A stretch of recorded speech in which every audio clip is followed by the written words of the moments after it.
Phasmophobia has 20 unique items, and while their uses seem straightforward, there's a lot of lesser known things or unconventional ways to use them. So here is one pro tip for every single item in Phasmophobia. Starting off, we have the dots, and the dots can be a great unconventional light source. I might even say it's required to use it in this way during the Gold Apocalypse challenge, and I also seem to notice that the latest update made the game a bit darker, so just more of a reason to try and use it this way. Next, we have the EMF. It doesn't just show you there was an interaction, but it also shows you what kind of interaction. General interactions like door touches and ghost abilities give an EMF reading of 2. Thrown objects are always going to be EMF 3, while ghost events are going to be EMF 4. Regarding EMF 5, it has a 25% chance to show from either EMF 2 or 3 interactions. One of my favorite things about the ghostwriting book is if you're fast, you can get a 3-star interaction photo and also get the ghostwriting photo. The window on getting the interaction photo is pretty short, maybe around 5 seconds after the animation is done, so you'll just have to be fast with it.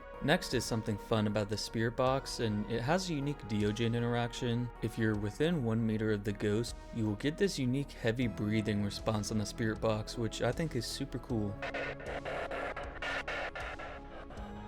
The Thermo has a few things I want to talk about. Anything below 1 degree Celsius with the tier 2 or 3 will eventually become freezing, as non-freezing temperature ghosts cannot drop the temperature below 1.0 degrees Celsius. Another great use for this item is even if you don't have freezing temperatures, you can use it to track where the ghost room is. The lower temperatures do linger after the ghost room changes, but just take a moment and determine if the temperatures are going up or down. And as most of you know, the temperatures do fluctuate, so you'll need to distinguish the fluctuation from a complete change in ghost rooms. For the UV light, although I usually use the glow stick, the tier 1 and 3 can be pretty helpful. Drop it on the ground pointing upwards towards a door, and this will allow you to passively see any fingerprints if the ghost interacts with the door. For the video camera, I do want to point out that the Mimic always shows ghost orbs even if there's 0 evidence. Also, if you're on difficulties with more evidence, always check Spirit Box, UV, or freezing, as this is the actual evidence for the Mimic. Another note is, if you do have Ghost Orb, this can be a great way to confirm if the ghost room is still where you think it is, as they will always show in the ghost room. Flashlights don't only work when holding them.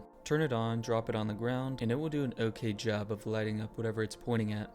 This can be great for smaller maps or any hallways where you might be walking back and forth through. Crucifix is arguably one of the most useful items, but I've seen some misconceptions about it. It doesn't necessarily have to be in the ghost room, just close enough that the radius covers it. And not only this, but the crucifix also just works anywhere. It's a great way to protect yourself from banshees, wraiths, or even phantoms. Some ghost rooms, like small bathrooms, it will actually be more inefficient to be putting it inside the ghost room rather than out, as some of the radius will just be outside of the map, and that's not really doing you a whole lot. The Firelight is pretty straightforward, but can be a nice way to get free interaction photos. It's also nice to get a little bit of extra light wherever you're hanging out at as well. For headgear, I want to say the tier 2 is pretty underrated. As someone who frequently drops their flashlight in the ghost room or in the truck to be able to grab more items, it makes navigating the maps much easier, especially the large ones where it's just pitch black and you're walking into nothing. An interesting tip about the igniter or the lighter is that it can be blown out by the ghost. You might not think that's a big deal, but it can help trigger the Onryo ability.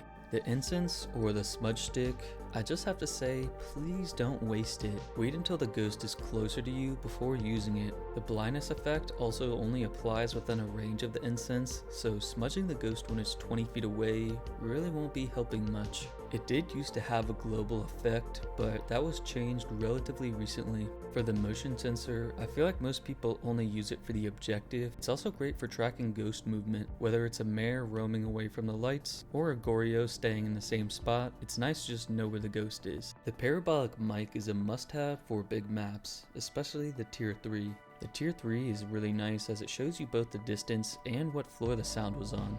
And you might also get lucky and just hear the banshee scream. I usually play random maps, so anytime I get high school or prison, I always pick one of these up at the start of the match. There's a lot to be said about the photo camera, but I'll just keep this short. place a bunch of salt for free photos, or wait for the ghost to interact with some of the equipment. Things like ghostwriting, as I mentioned earlier, can be an interaction and a unique photo itself. The Crucifix is like this as well. Worst case scenario, fill your book with salt or a bunch of burned Crucifix photos, or even the interactions. For salt, I do want to say that tier 3 can actually be pretty underrated for helping you escape a hunt. Just set up a few piles along your escape route and hopefully you'll be okay. Just make sure you don't waste all your team's salt, and I'm sure nobody will mind. There's not much to say for the sanity pills, but they remove the Moroi curse from a player. If you're unsure what this is, if a player uses a spirit box or a parabolic microphone, the Moroi can curse that player, causing their sanity drain to be double. If you're playing without the sanity monitor, it'll be pretty hard to tell, but if you suspect it might be a Moroi, just be a little careful.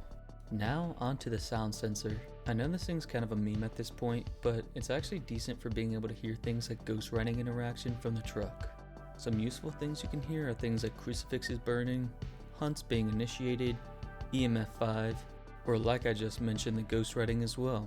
I feel like this can actually be pretty useful, especially if you're on a bigger map and the ghost room's pretty far away. Not only hearing the hunt, but hearing the ghost speed as well. Or even just hearing something like EMF 5 or ghostwriting that could easily be missed if no one was in the room to see it. And then finally we have the tripod. I feel like I've seen a lot of people say how they don't really use tripods too often, but I really don't understand why. Placing the camera on a tripod actually reduces the chance for the ghost to knock it over. It also allows you to really place the camera anywhere you want. You can place it in long hallways to watch the ghost from the truck, or even just placing it on a tripod and leaving it in the room, as you'll be able to see things like ghostwriting animations. My only tip is really just using it, but I know some people can be a bit particular. So there's some tips for all 20 items in Phasmophobia, and if you like this more casual and laid back style, make sure to leave a like or even leave a comment, and thank you so much for watching.